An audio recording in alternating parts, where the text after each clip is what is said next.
வணக்கம். என் பேர் தாராவாரசேனி. சாலமரவு சந்தை திருவிழா ஜனவரி 25 ஞாயிற்றுக்கிழமை. சேல சந்தைக்கு வாங்க. 100கணக்கான ஸ்டால் வராங்க. நாங்கள் இயற்கை முறையில் கொண்டு வரோம்.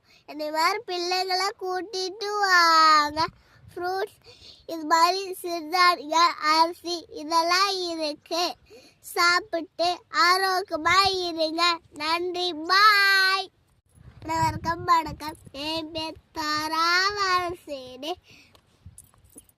சாலமரவு சந்தை திருவிழா ஜனவரி 25 ஞாயிற்றுக்கிழமை. சேல சந்தைக்கு வாங்க. 100கணக்கான ஸ்டால் வராங்க. நாங்கள் இயற்கை முறையில் கொண்டு வரோம். இந்த மாதிரி பிள்ளைங்களை கூட்டிட்டு வாங்க. ஃப்ரூட்ஸ் இது மாதிரி சிறுதானியம் அரிசி இதெல்லாம் இருக்கு. சாப்பிட்டு ஆரோக்கியமாக இருங்க. நன்றி, பாய்.